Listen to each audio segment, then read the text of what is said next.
Биыл халық батыры Жауғаш Қырбасұлының туғанына 290 жыл. Қазақ елін біріктіруге күш салып, батырлық ерлігімен қатар, сол замандағы саяси істерге араласқан мемлекет қайраткерінің тойы 2023 жылдың қазан айында Меркі ауданында кең көлемде аталып өтті.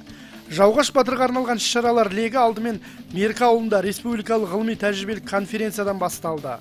Хас батыр қаһарман елші Жауғаш Қырбасұлы тақырыбындағы конференцияны әкімдік пен Жауғаш батыр қоғамдық қоры ұйымдастырды.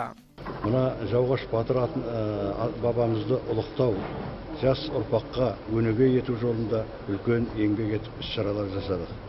Оның себебі дәлел ретінде Тарих этнология институтының директоры Зиябек Қабылдинов бізге бүгін конференцияда үлкен қуанышты жаңалықтар жеткізді.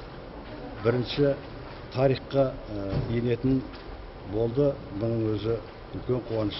Екінші, мектеп оқулықтарына батырды таныстыру, насихаттау, батырдың өмір жолын толғасын міне бізге осы қуаныштарды жеткізіп үлкен әсер етті. Және Жауғаш батыр бабамыздың қазіргі біздің қордың істеліп жатқан жұмыстары Түркістан қаласында бір көше атауын беруі, бұл да бізге үлкен қуаныш. Және де жаңағы Қырғызстаннан келген бауырларымыз Қырғыз елінен Жайыл батыр менен Жауғаштың достығы символы ретінде Жайыл ауданынан үлкен бір ауылдың атын беруге уәде беріп, оның қаулысы шығып деп тағы да қуантып кетті. Мұның өзі де бір үлкен қуаныш әсер ететін жағдай.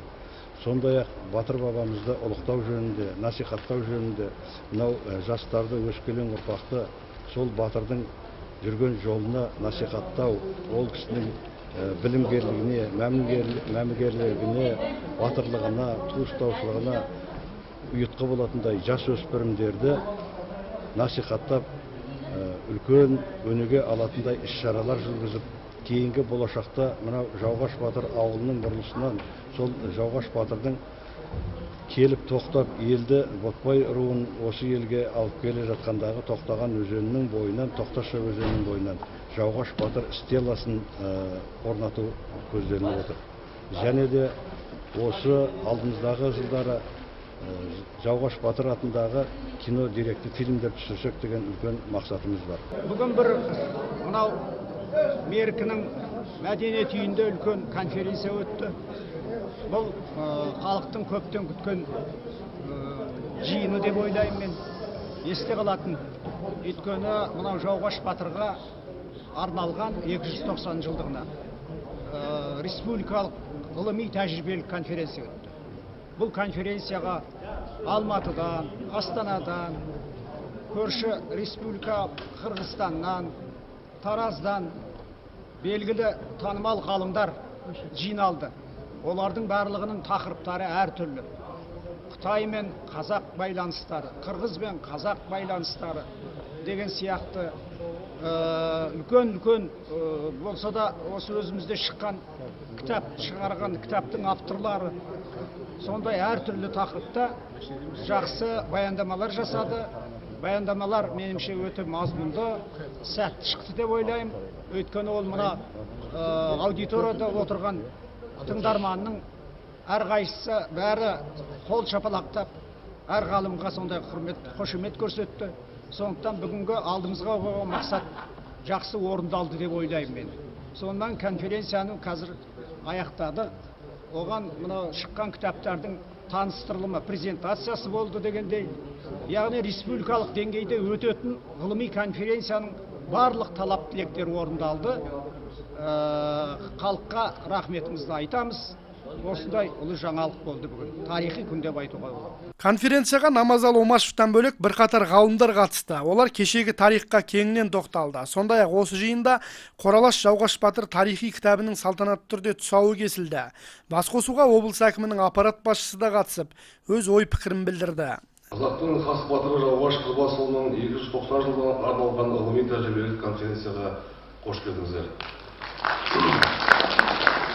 Ежелден еліміздің егемендігі мен халқымыздың азаттығын арқау еткен қазақтың ұлы хандары мен батырлары, билері мен шешендері үлкен ерліктер жасады.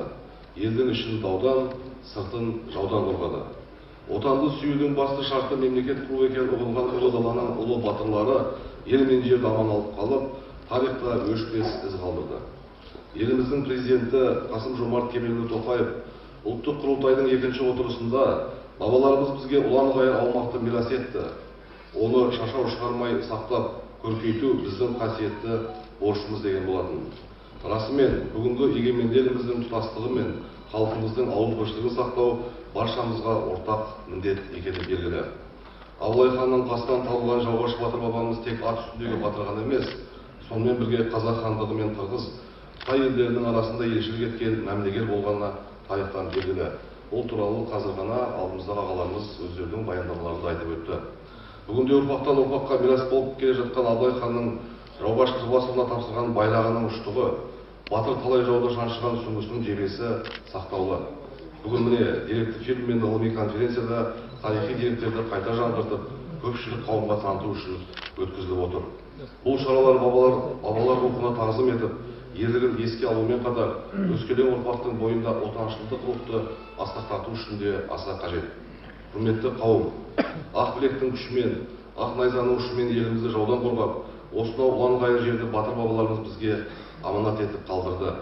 Ендігі кезекте баршамыз елді өркендетіп, ұлтымыздың болмысын, бірлігі мен ынтымағы жарасқан халқымыздың берекесін сақтауымыз қажет. Біз бір ауыз сөзге тоқтаған халықтың ұрпағымыз. Бабалар аманатын біз де өскелең ұрпаққа табыстап, оларға бай қуатты мемлекетті қалдыру азаматтық борышымыз деп білемін. Жауғаш батырдың 290 жылдық мерейтойына арналған іс-шаралар ел жадында сақталсын. Бүгінгі ғылыми конференцияда